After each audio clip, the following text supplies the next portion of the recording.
Guys, welcome back to my another blog. So আমি বসে আছি এনজিপিতে, নিউ জলপাইগুড়ি স্টেশনে। আপাতত ট্রেন থেকে নেমে এখন সবাই বিশ্রাম ঘরে বিশ্রাম নিচ্ছি। আর আমরা যে ঘরটাতে ছিলাম সেখানে এসি ছিল। প্রথমে যেখানে গেছিলাম সেখানে এসি ছিল না, প্রচণ্ড পরিমাণ গরম করছিল। এখানে এক্সট্রা 20 টাকা দিয়ে আমরা 3-4 ঘন্টা বিন্দাস সেখানে কাটিয়ে দিলাম। ভালোই লাগলো বেশ। তারপরে চটপট রেডি হয়ে গেলাম, কারণ আমাদের বেরোতে হবে, আমাদের গাড়ি চলে আসবে। তারপরে আমরা চলে যাব সিকিমের উদ্দেশ্যে। তো দারুণ মজা করছি, দারুণ এনজয় করছি, বুঝতেই পারছো, একদম সোলো ট্রিপ যেহেতু।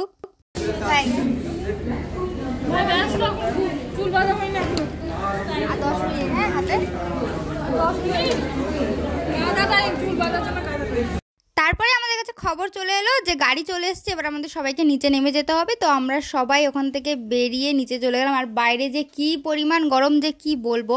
আর এতটা রাস্তা ওই ট্রলি ব্যাগ নিয়ে যাওয়া আমার পক্ষে তো সম্ভব হচ্ছিল না, বাট তাও আমি কষ্ট করে যাচ্ছিলাম। আর এই দেখো টয় ট্রেন, একদম জলপাইগুড়ি স্টেশন থেকে বেরিয়েই টয় ট্রেন। আর আমাদের জলপাইগুড়ি স্টেশনটা কিন্তু দারুণ ছিল আর অনেক সুন্দর ছিল, অনেক স্ট্যান্ডার্ডও ছিল। তারপরে আমাদের গাড়ি চলে এলো, আমরা গাড়িতে সবাই উঠে পড়লাম। আর আমাদের এক একটা গাড়িতে 8 থেকে 9 জন করে ছিল। আমাদের গাড়িতে ছিল 9 জন ম্যাম সহ, মানে এক একটা গাড়িতে এক একটা ম্যাম ছিল, স্যার ম্যাডামরা ছিল। আর আমাদের গাড়িতে এই কয়জন আমরা ছিলাম। আর আমাদের টোটাল 5-6টা গাড়ি ছিল। বেশ আনন্দ করতে যাচ্ছিলাম, গান শুনতে যাচ্ছিলাম, বিশাল মজা হচ্ছিলো। আর আকাশগুলো দেখে অসাধারণ লাগছিল, ঠান্ডা ঠান্ডা ওয়েদারে মনে হচ্ছিলো যেন ফিল করছি, মানে গরম থেকে একটা ঠান্ডার দেশে ঢুকলে ঠিক যেরকম ফিলিংটা হয় না, সেই রকম হচ্ছিলো। কি ভাল লাগছিল। আর দূর থেকে পাহাড় দেখা যাচ্ছিল, অসাধারণ লাগছিল পাহাড়টা দেখতে। সবাই তো পাহাড় থেকে ওয়াও করছে, বাট পরে যখন পাহাড়ের মধ্যে অলরেডি ঘুরে বেড়াচ্ছি তখন আর সেই ফিলিংটা হচ্ছে না। আর বারবার এটাই বলছিলাম যে কি ভাই, তখনকার কথা মনে পড়ে যখন আমরা পাহাড় থেকে ওয়াও করছিলাম। এখন তো সেরকম কিছুই মনে ছিল না।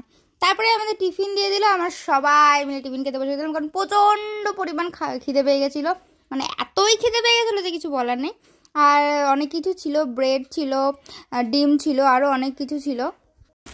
মিষ্টি আছে, ডিম খাসা, এই একটা ডিম দিয়েছে।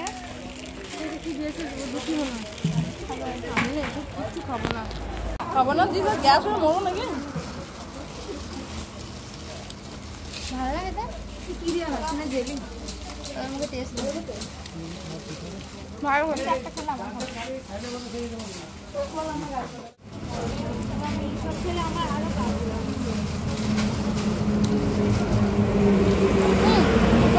কোরিয়ানরা খায় না, কোরিয়ানের তো ব্যাস। আবার সেই আগের মতো গাড়িতে উঠে পড়লাম যাওয়া যায়। আর গাড়িতে যেতে তো মাথা সবার খারাপ হয়ে গেছিলো, এই বমি করে ও বমি করে, কিন্তু আমাদের গাড়িতে সেরকম কোনো প্রবলেম হয়নি। তারপরে একটা রেস্টুরেন্টে চলে গেলাম, খেয়ে নিলাম। আর এই যে আমার বান্ধবী আমাকে খাইয়ে দিচ্ছে, আমি খেতে পাচ্ছিলাম না, দেখে আমি বললাম যে তুই আমাকে খাইয়ে দে। ও বললো ঠিক আছে, আমি তো তোকে দিলাম, এবার তুই আমাকে দে। তো আমি ওকে খাইয়ে দিলাম। এইভাবেই চলছিল আমাদের ট্রিপটা।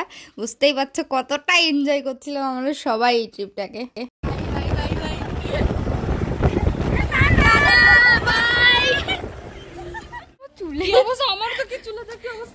সো ফাইনালি এখন আমরা এসেছি 4 ধামে।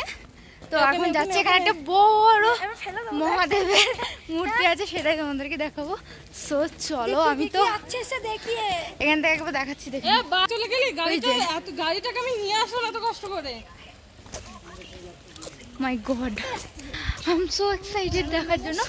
তো চলো তোমাদেরকেও দেখাই।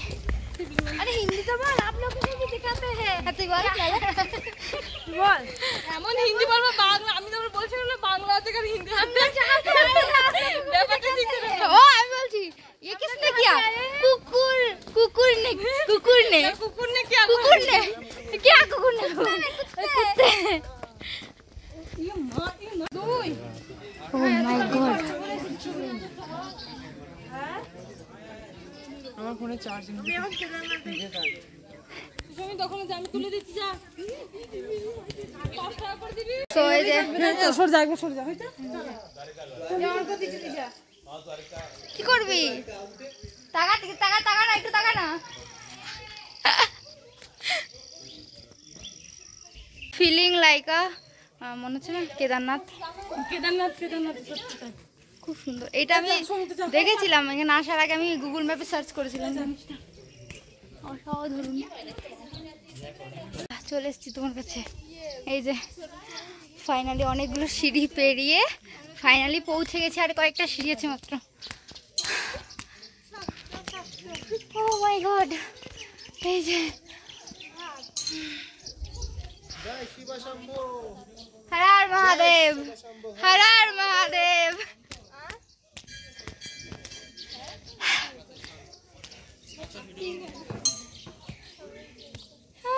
পেয়ে গেছি।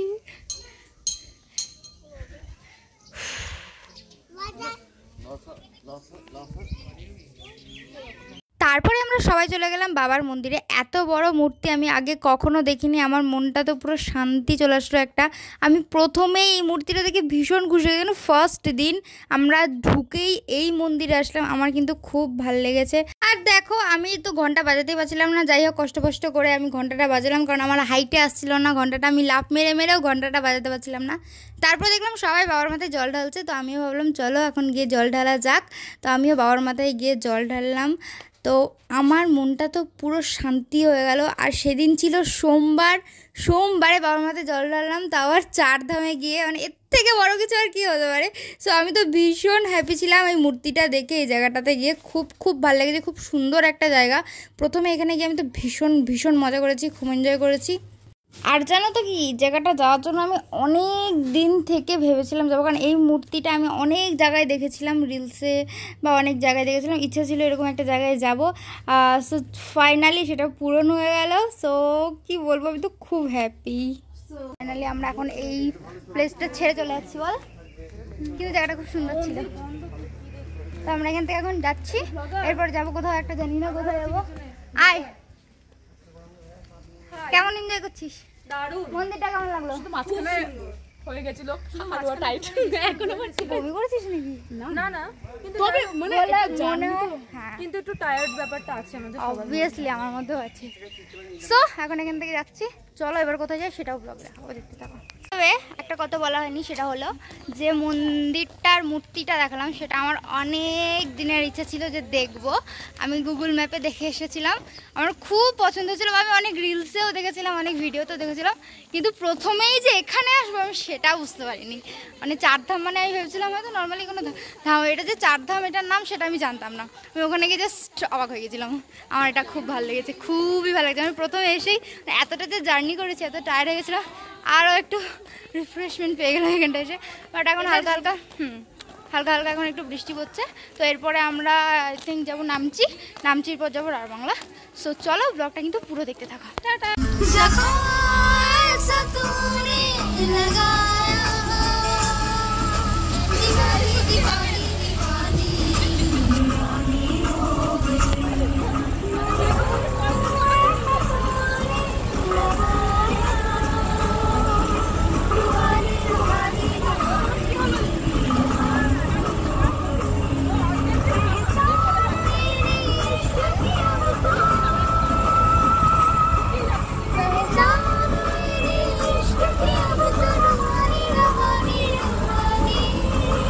তারপরের ব্লগ আসছে পরের দিন। সো ব্লগের জন্য ওয়েট করো।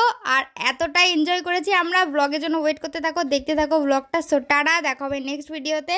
ভালো লাগলে like, comment, share and subscribe করে দিও। আর সবাই জানিও তোমাদের 4 ধাম কেমন লাগলো, মহাদেবের অত বড় মূর্তি কেমন লাগলো, কমেন্টে যাইও। সো টাটা, দেখা হবে নেক্সট ভিডিওতে।